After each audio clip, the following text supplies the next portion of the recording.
Miss Camille, Mr. Reynoso said to meet you tomorrow at the Regional Trial Court at 8 a.m.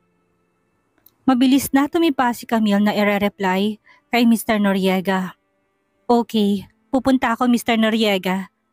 Nang maibaba ang hawak na cellphone, pakiwari ni Camille ay sumikip ang kanyang dibdib. Ito ang gusto niyang mangyari noon pa man, pero bakit pakiramdam niya ay biglang nagkaroon ng malaking puwang ang kanyang puso. Sandali munang nanatiling nakaupo si Camille at nakatitig lang sa kawalan bago tumayo at nagpunta ng banyo para maligo. Habang rumaragasa ang maligamgam na tubig sa hubad na katawan ni Camille, meron siyang nalasahang pait sa gilid ng kanyang labi. Alam niyang hindi yan mula sa tubig sa shower, kung hindi mula yun sa mapapait na salitang nagmula sa bibig ni Sergio kanina. Sa mga mata nito, isa lang isang laruan at wala ng iba pa. Sa kabutihang palad, hindi pa siya tuluyang nalulubog sa kumunoy. Ngunit ang mga alaala na ibinigay sa kanya ni Sergio ay ang bagay na hindi niya makakalimutan sa tanang buhay niya. Kinabukasan, maagang gumising si Camille nang makita sa salamin na meron siyang maitim na eye bag, sanhi nang hindi niya pagkakatulog ng maayos kagabi. Nilagyan niya ito ng concealer at makeup sa unang pagkakataon dahil meron siyang maganda at malasalamin na kinis na balat. Sa mukha ay hindi siya gumagamit ng makeup. Ngunit dahil sa light makeup nilagay niya sa kanyang mukha ay mas lalong gumanda si Camille. Nang makalabas ng apartment building, kaagad siyang sumakay ng taxi dahil malayo-layong regional trial court na nasa lungsod pa ng Quezon City. Dahil sa takot na baka mainip si Sergio sa paghihintay, umalis si Camille ng kalahating oras, mas maaga kaysa sa napag-usapan. Sa hindi kalayuan, isang itim na Porsche ang huminto sa gate ng regional trial court. Bumukas ang pinto ng sasakyan at nagtamang paningin nila ng lalaki na walang kasing lamig ang mga mata. Habang naglalakad papalapit si Camille, malamig ang anyo ni Sergio at ni hindi man lang siya pinansin ng pumasok sa korte. Pinilisan naman ni Camille ang hakbang ng sa gayon ay masabayan niya ito. Pagpasok sa loob, sila ang unang couple na naroon. Matapos ng maikling pagtatanong, hiningan sila ng abogado ng mga dokumento para sa annulment. Mabilis namang nilabas to ni Alex para papirmahan kay Camille. Nang pasadahan niya ng tingin ng dokumento ay pansamantalang natigilan si Camille at puno ng pagtatakang tumingin kay Mr. Noriega.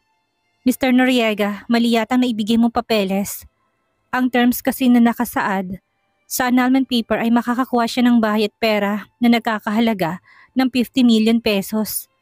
Para kay Camille ay napakalaking halaga yon at kahit na mamatay siya kakatrabaho, ay hindi siya kikita ng ganung halaga sa tanang buhay niya. Yes, si Mr. Reynoso may utos nito. Tugon naman ni Alex sa babae. Dahil sa narinig ay napatingin si Camille kay Sergio na noon ay walang pakialam sa nangyayari. Nagtama ang kanilang mga mata at hindi niya mawari kung bakit biglang kumalabog ang kanyang dibdib. Gusto niya itong tanungin. Laruan lang ba talaga siya para dito? Kung oo, bakit siya nito bibigyan ng ganong kalaking halaga? Tila tinatambol ang puso ni Camille nang ibuka niya ang kanyang bibig para magsalita. Ano ang... Why? Kulang pa ba ang pera? Putol ni Sergio sa sanay sasabihin ni Camille. Walang kasing lamig ang boses nito ng mga sandaling yon at walang mababasang emosyon sa gwapong mukha. Sa isang iglap ng lamig ang buong katawan ni Camille dahil sa narinig. Tila rin may munting tinig sa kanyang isipan ang pinagtatawanan siya. Napakatanga niya para isiping meron pang ibang kahulugan ang bagay na yon para kay Sergio. Ang munting pag-asa na kanina lang ay maaaninag sa mga mata ni Camille ay dagli ang naglaho. Tumikom ng mariin ang kanyang labi bago nagsalita. Hindi ko kailangan yan. Matigas na saad ni Camille sa lalaki. Miss Camille, ito ay compensation na ibinibigay sa iyo ni Mr. Reynoso. Kaya tanggapin mo na. Pagpupumilit ni Alex sa kaharap. Compensation? Lihim na natawa si Camille. Kung ganun, bakit pangahamak ang nakikita niya sa mga mata ng lalaki? Bakit may munting boses siyang naririnig na pinagtatawanan siya at tinatapakan ng kanyang pagkatao? Kumurap-kurap si Camille habang nakatingin sa dalawang lalaki at nagpakawala ng isang pilit na ngiti. Hindi na kailangan. Huwag kayong mag-alala. Hindi ko nagagambalain pa si Mr. Reynoso kahit kailan. Umupo si Camille ng derecho. Ang kanyang mukha ay nagpapakita ng katigasan ng ulo.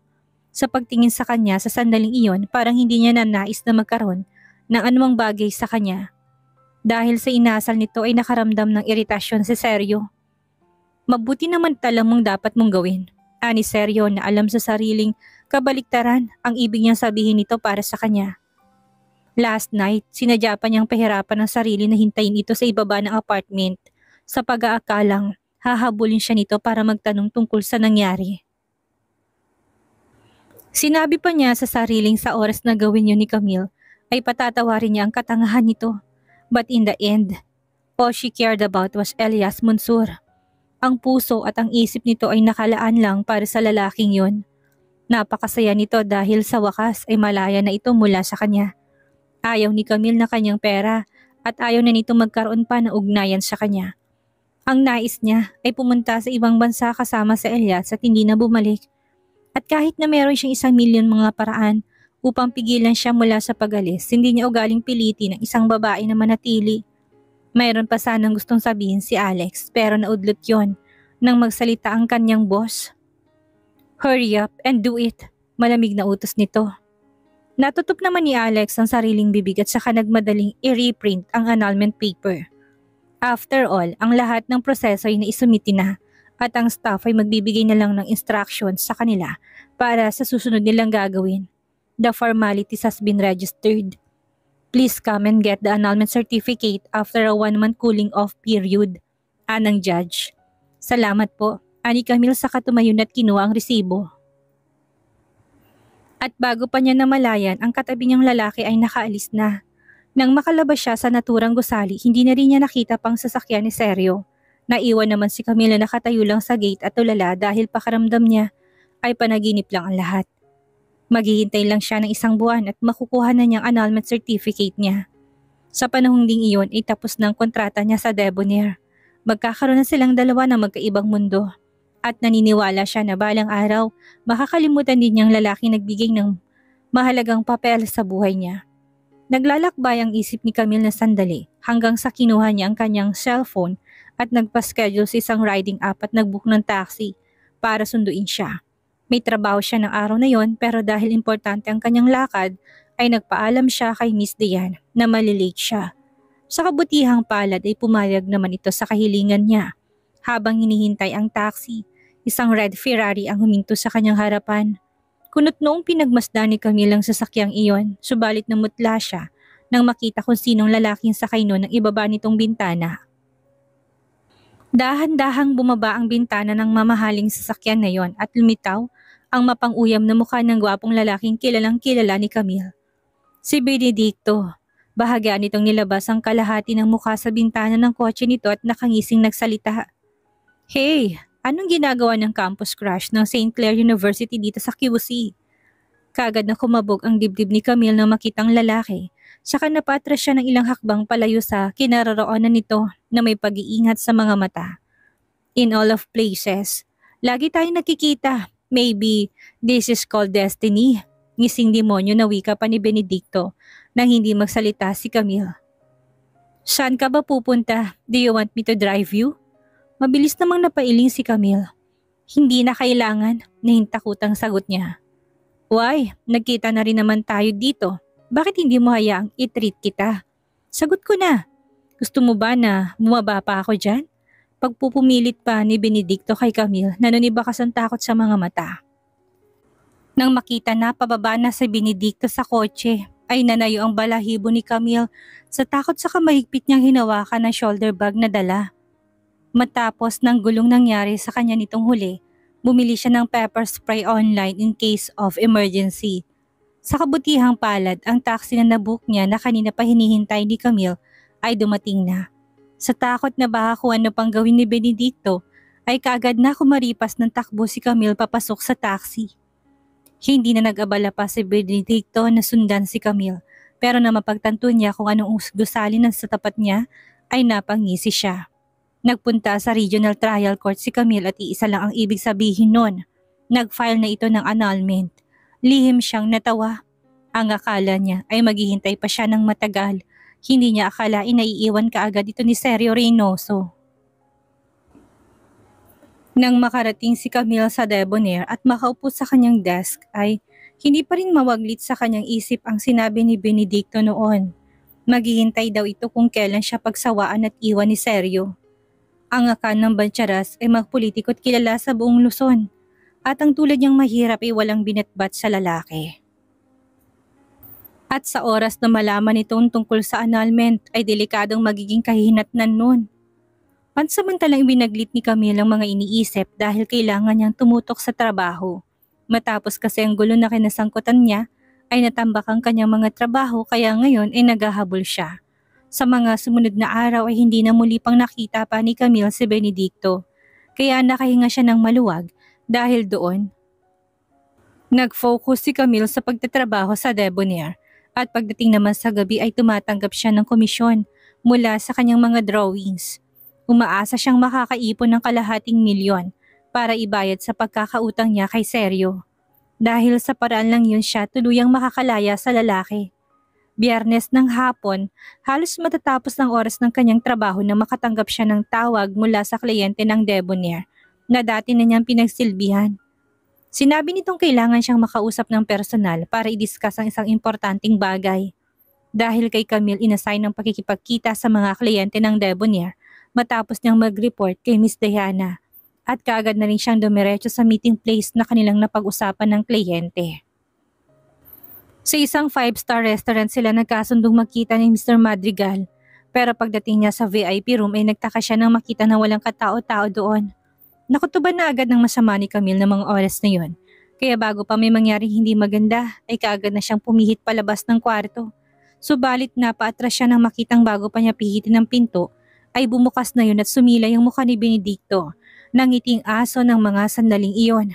Nanayong balahibo ni Camille dahil sa takot ng makitang lalaki at saka napaatras palayo dito. Kumabog ng gustong kanyang dibdib ng maalala ang sinabi nito sa kanya. "It's nice to see you again, Camille." Isinara ni Benedicto ang pinto at nilak. Matapos nun, naglakad to papalapit kay Camille na noon ay bakas ang matinding takot sa mukha. "Bakit ka nandito?" Namumutlang mukha ni Camille na tanong niya. "Ako? Pumunta ako dito para makita ka." Sagot naman ni Benedicto na may malistyosong ngiti sa labi. "Huwag kang lalapit sa akin." Nanginginig ang boses na banta ni Camille sa lalaki. Habang patuloy ang pag-atras niya, naramdaman niya na lumapat ang likod niya sa pader kaya alam niyang na-corner na siya nito. "Paano ko naman sasaya kung hindi ako lalapit sa'yo?" Sagot naman ni Benedicto na bakas ang pagnanasa sa mukhang habang humahakbang papalapit sa kanya. Nang makita ni Camille na ilang dangkal na lang ang pagitan nila ng lalaki ay nagpanik siya at wala sa sariling bumulalas. "Bakit tinaharas mo pa rin ako? Hindi ka ba natatakot na baka baliin ulit ni Mr. Reynoso ang ribs mo?" Isang nakakainsultong tawang lumabas sa bibig ni Benedicto dahil sa sinabi ni Camille. "Do you still want to fool me?" Nang tuluyang makalapit sa babae ay tinaas ni Benedicto ang kamay upang pisilin ang baba ni Camille. "Do you think I don't know that Sergio Reynoso has dumped you?" Nanigas ang likod ni Camille sa sinabi nito. "Paano nito nalaman ang bagay na yun?" Anong pinagsasabi mo?" "Hindi pa kami hiwalay." Pagsisinungaling ni Camille sa kaharap. Sa sinabing yun ng kaharap ay napahalakak si Benedicto na para bang isang malaking birong narinig. "Do you think I'm stupid? Nasa trial court ka nung nagkita tayo, kaya alam kong hiwalay na kayo." Which, tinakasan ng kulay ang buong mukha ni Camille ng mga sandaling iyon. Hindi niya akalain na nakarating kaagad kay Benedicto tungkol sa annulment nila ni Sergio. "For someone like you who only married into a powerful family because of the old lady, I know it won't be long before Sergio Reynoso dump you." Tura ni Benedicto.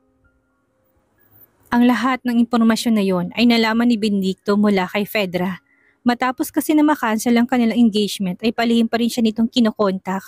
At dahil si Fedra isang brainless na babae, konting suyo lang ay bibigay na kaagad ito at sasabihin ng lahat ng sekreto. Lumapit si Benedicto kay Camille at marahing naplos ang pisngi ng babae na may pagnanasa sa mga mata. "Nangyayari lamang ito na si Sergio Reynoso ay napapagod na makipaglaro sa'yo. So let me taste how you seduce a godlike person like him." Sabay sinasabi yun na excited na ibinuka ni Benedicto mga braso para yakapin ng babae. Sinamantala naman ni Camille ang oportunidad na yon para kunin ang pepper spray sa dala niyang bag at inispray ito sa mukha ni Benedicto. "Walang hiya kang babae ka!" Sigaw naman ni Benedicto ng masapulang mata niya. Gusto mo na bang mamatay? Muling sigaw niya habang sapu-sapong mga mata. Upang hindi na makalapit pa'y sinipa ni Camille ang lalaki sa mabilis na tumakbo palabas ng pinto. Subalit pagbukas niya ng pinto ay gumuho ang kanyang pag-asa dahil sa nakita.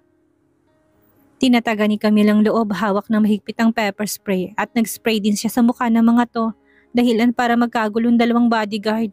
Muli mabilis na tumakbo si Camille patungo sa elevator pero pagdating niya doon, ay dalawa na namang bodyguard ang nakabantay sa entrance noon. Tila ba maingat na pinagplanuhan ni Benedicto ang lahat ng iyon dahil hindi makadaan si Camille sa elevator. Sa fire exit siya kumaripas ng takbo. Kakaunti na lang din ang pepper spray niya at ang dalawa na huli niyang inesprayan nito ay hindi masyadong napinsala kaya naman kaagad siyang hinabol ng mga to.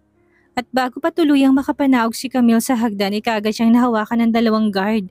Desperadong sumigaw si Camille para humingi ng tulong pero dahil arkilado ni Benedictong buong palapag na yon kaya walang makakarinig sa kanya. Humagulhol si Camille nang lapitan siya ni Benedicto na galit na galit. Pinagsisipa siya nito dahilan para mapaluhod siya sa sakit. Hayop ka! Ang lakas ng loob mong tumakas! I will kill you tonight, witch! Nanilisik ang mga matang bulalas ni Benedicto. Dahil sa matinding sakit dulot ng pagsipa ni Benedicto, hindi na magawa pang makapagsalita ni Camille. Putlang-putlang kanyang mukha habang sapu-sapu ang sikmura.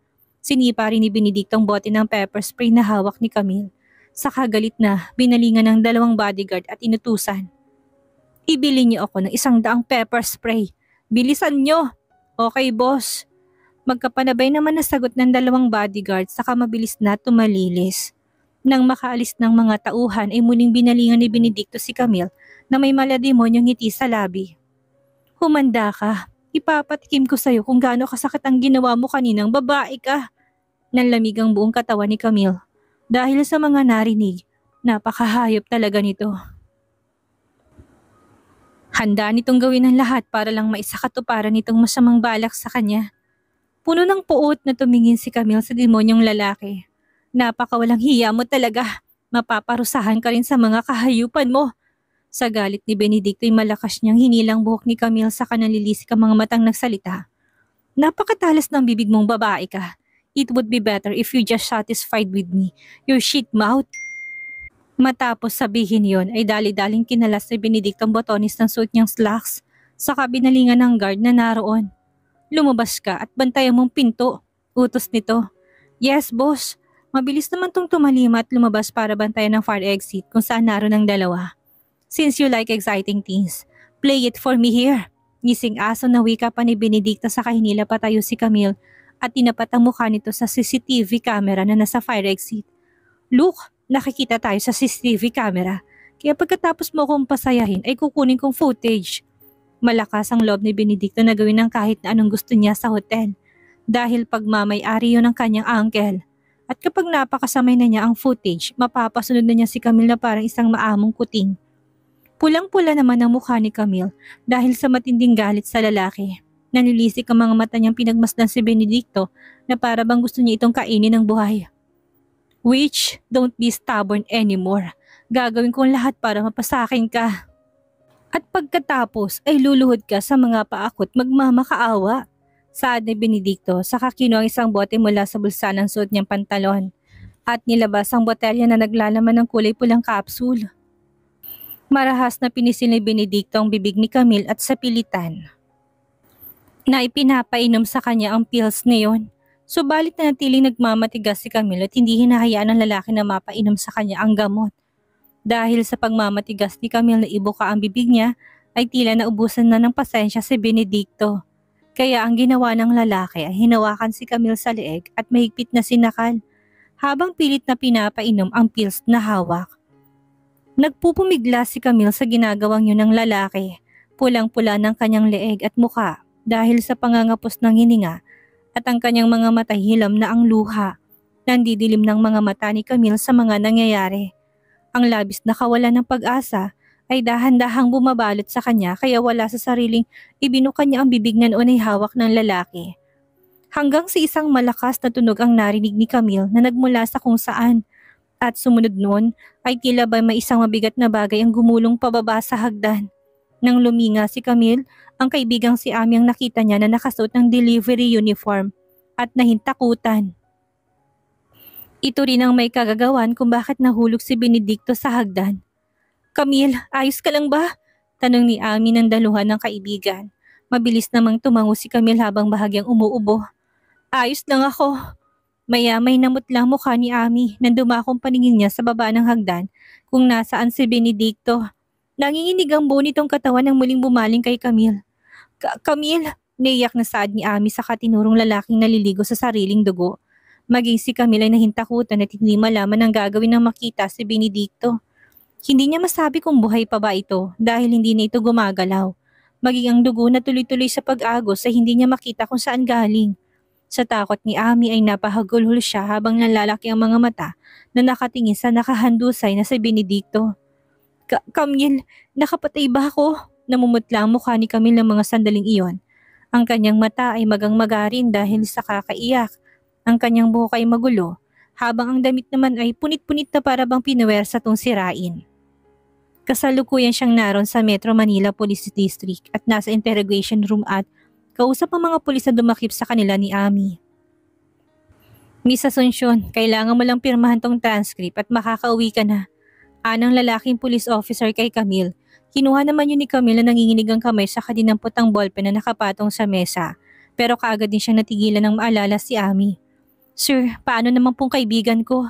Naiyak na tanong ni Camille. Kasama ko ba siyang uuwi? Umiling naman ang pulis sa tanong na yun ni Camille.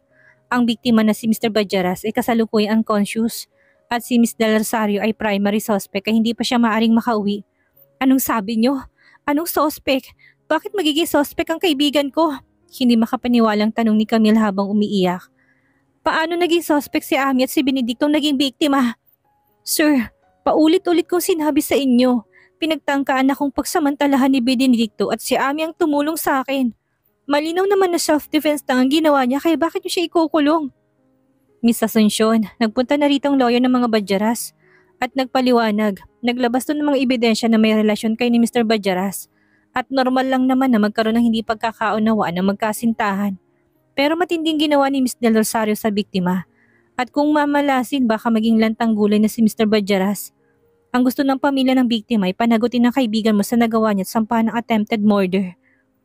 Ano ang gagawin ni Camille na dahil sa kanya ay maaring makulong ang kaibigan niya?